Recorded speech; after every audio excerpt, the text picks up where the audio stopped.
Les gars, ils demandent la clarification. Choguel Maïga. Donc elle demande pourquoi. Il vous explique. Quand l'AES a été créé également, qu'est-ce qui s'est passé? Choguel Maïga rentre dans les détails. Frères et sœurs, je pense que vous le connaissez. Hein? Il n'est pas verbeux, il n'est pas prolixe, il est constant, il est logique. Et c'est une source et ressource.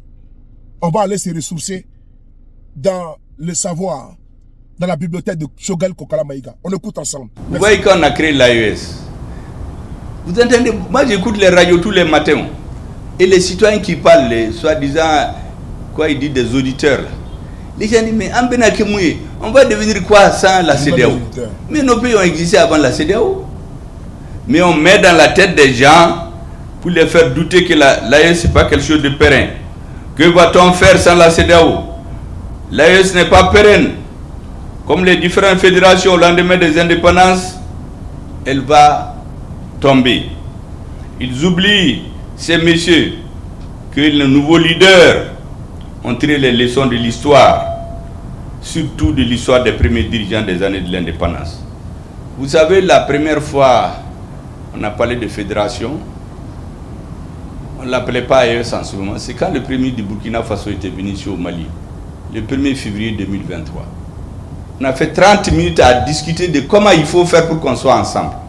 En ce moment, le Niger n'était pas là. On avait là-bas quelqu'un qui disait aux militaires nigériens de ne pas se battre. Je lui ai dit, mon frère, et ça c'est un vrai frère, ce n'est pas le frère des Européens là. Tu sais, on n'est pas plus patriote que ceux qui étaient là au lendemain des indépendances. Il faut qu'on se pose la question, pourquoi ça a échoué?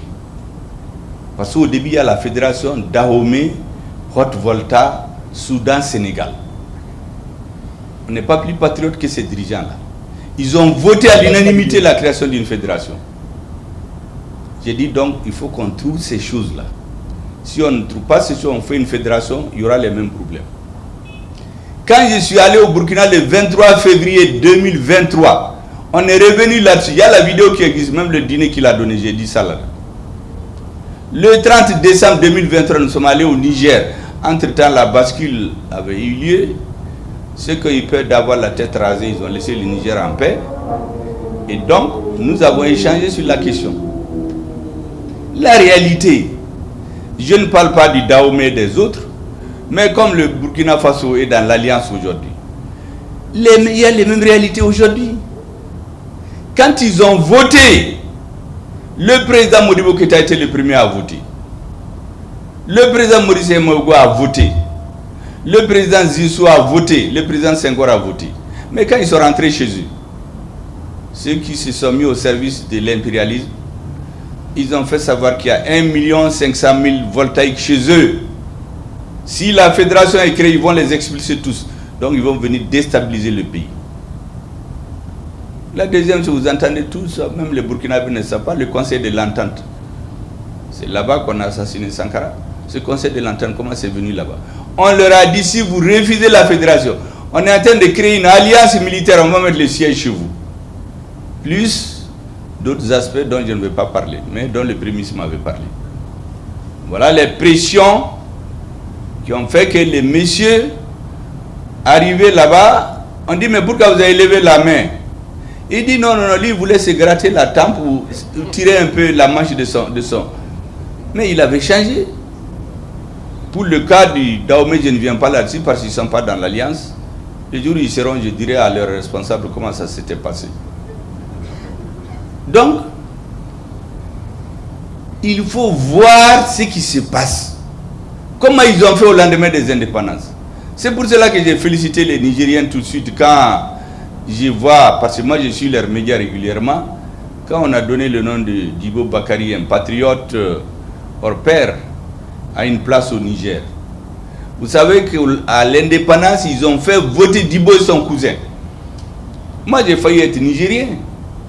Parce qu'ils ont voulu le corrompre en coupant le nord du Mali et l'ajouter au Niger, s'il accepte de faire leur jeu. Moi j'allais être Nigérien.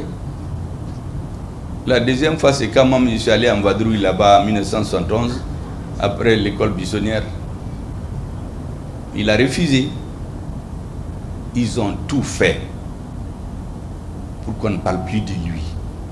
Et c'est pour ça que le gouvernement, dirigé par un patriote aujourd'hui, qui sont en train de faire leur histoire. Parce que c'est un peuple qui ne connaît pas son histoire. Il est rappelé toujours à revenir en arrière. Claire. Et c'est pour cela, je vous ai expliqué tout ça pour que vous compreniez. Pourquoi j'ai hautement apprécié l'approche hautement stratégique des dirigeants de l'AES à sa création. Ils ne se sont pas jetés dans tous les sens. Ils ont dit défense, c'était déjà connu. Diplomatie, c'était connu. Ils ont compris qu'il faut régler les problèmes économiques. Et on s'arrête à ces trois. On n'embrasse pas tout. Comment on dit, qui trop embrasse étreint. Mal étreint. Ils ont décidé de façon très stratégique d'axer nos efforts sur ces trois secteurs.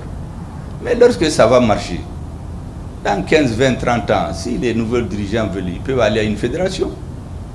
Donc il n'y a pas de raison aujourd'hui, parce qu'on est liés aujourd'hui, on a une défense commune, c'est vital, aucun dirigeant n'a intérêt à sortir de ça aujourd'hui. Aucun dirigeant n'a intérêt à faire sa diplomatie solitaire. Vous avez vu quand on est allé tomber sur le Mali, des mercenaires étrangers, mais tout de suite les pays de l'AE se sont joués à notre ministre pour saisir l'ONU. Ça c'est un point de plus. Et les questions de développement économique. Les projets structurants. Il faut que notre population vive mieux. Donc, c'est pour vous dire que les fondateurs de l'AES ont tiré magistralement les leçons des causes immédiates, en tout cas, qui sont connues de tout le monde, qui ont fait échouer les premières fédérations. Mesdames et messieurs, ces messieurs-là, comme je vous ai dit, ne baissent jamais les bras. Ils ont décidé d'utiliser les pressions diplomatiques. Claire. Vous avez entendu récemment un groupe de grands intellectuels africains, dont notre bien-aimé Wole Soyinka, qui ont fait une tribune largement répandue dans les médias occidentaux pour parler du Niger. J'ai dit, j'avais envie de les appeler, lui dire, mais à cause de Dieu, arrêtez de vous nourrir seulement de ce que vous disent les médias étrangers. Mais faites une délégation, venez voir le président du Niger. Discutez avec lui pour avoir des visions équilibrées. Ensuite, vous faites vos déclarations. Mais l'objectif, c'est de salir le gouvernement du Niger. On met des hautes personnalités qui sont connues, comme j'ai dit, Wole Soyinka et d'autres, pour nous mettre la pression. On essaie aussi, ceux qui osent critiquer. Vous savez qu'il y a des journaux, des livres, moi je les ai, parce que tout livre nouveau qui sort, moi je l'achète, où des diplomates écrivent, des écrivains, ce que les diplomates français font en Afrique. Pédophilie, viol, menace des dirigeants, tout. Mais il n'y a rien. Mais lorsque un Africain ose critiquer, comme cette organisation qu'on appelle Mansa, avec Alain Fokayo, lorsqu'ils osent critiquer, mais ils font des réunions de parlementaires avec des gens très savants qui viennent démontrer pourquoi les Africains ont le droit de critiquer. Donc nous, on n'a même pas le droit de critiquer. Il y en a qui ont écrit l'échec de Macron au Mali. Mais quand c'est un Africain qui dit ça, on lui interdit d'arriver à Paris. Donc on ne peut même pas critiquer. Mais il faut qu'ils arrêtent ça. Tout citoyen africain qui se mettent à parler pour que les Africains comprennent, ils le mettent sur la liste rouge pour ne plus qu'on parle de lui, qu'ils ne viennent plus chez eux. D'ailleurs, quand je suis venu de New York en 2021, il y a un grand diplomate, c'était l'adjoint du ministre des Affaires étrangères, qui est venu chez moi pour me faire les baga-baga.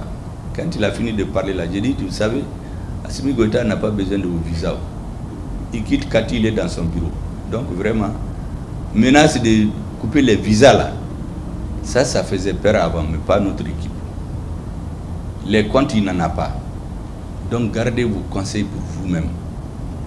Parce que c'est ça, avant là, quand on dit aux dirigeants qu'on leur a coupé les visas, mais c'est comme un enfant auquel tu as quitté les bonbons. ou quand on leur dit que leur compte est fermé. Parce que tout ce qui est détourné ici, c'est dans ces pays. Moi, vous ne pouvez pas aimer le Mali plus que les Maliens. Les Maliens meurent. On les enterre dans des fosses communes. Personne ne peut même pas rapatrier les corps.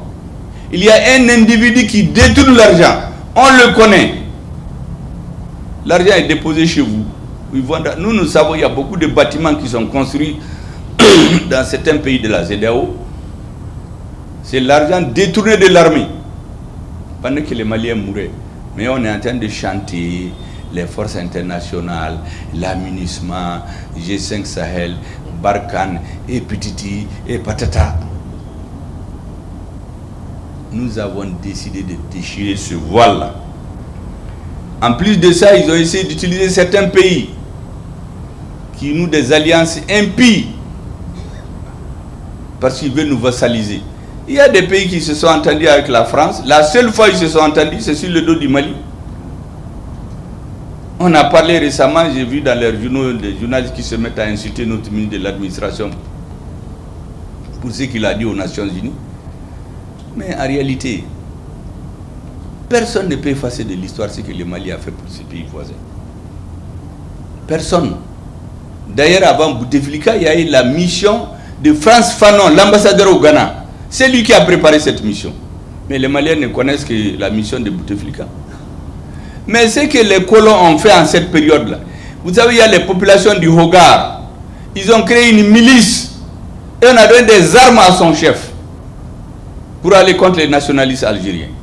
C'est la même chose qu'ils voulaient faire dans l'Adar des Ifogas, créer une milice et que ces gens-là aillent, ils les aident à combattre le Mali.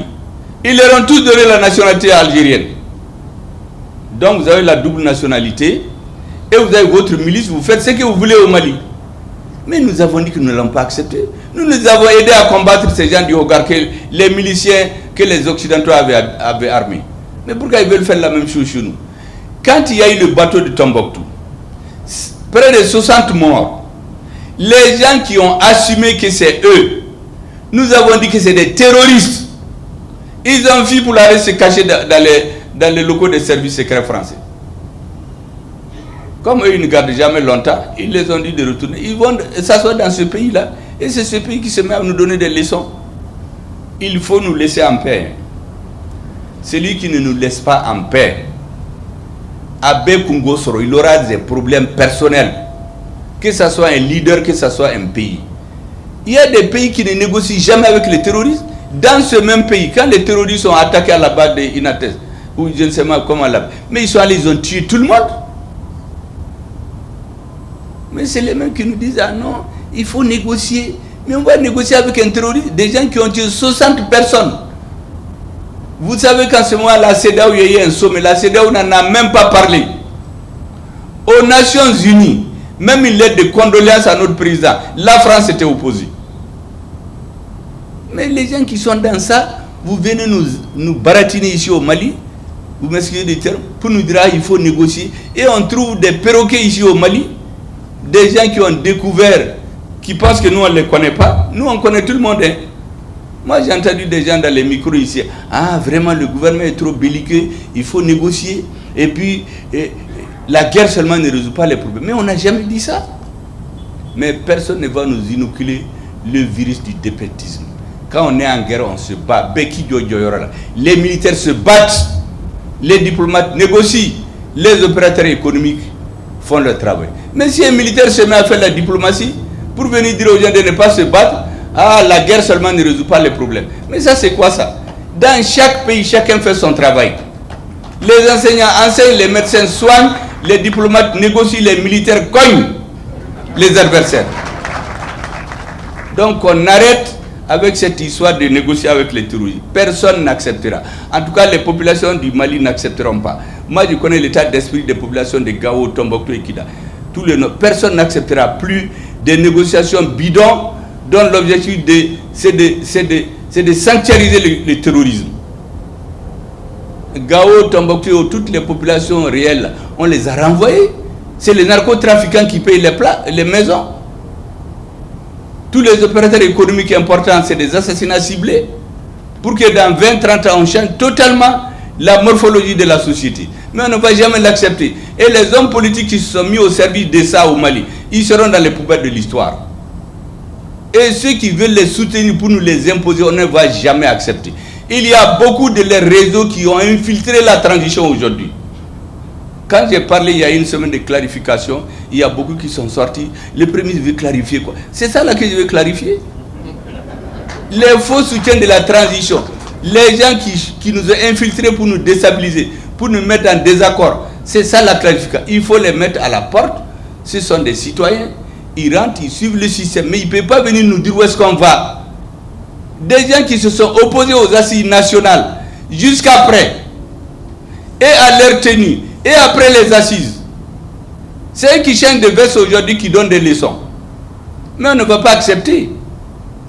Parce que les gens profitent d'une situation. Vous savez, dans les gouvernements, comme dans la société, la majorité des gens, ils travaillent de bonne foi. Notre ministre de l'Industrie et du Commerce, on le vante aujourd'hui, mais les affaires politiques, lui, n'étaient pas dans ça.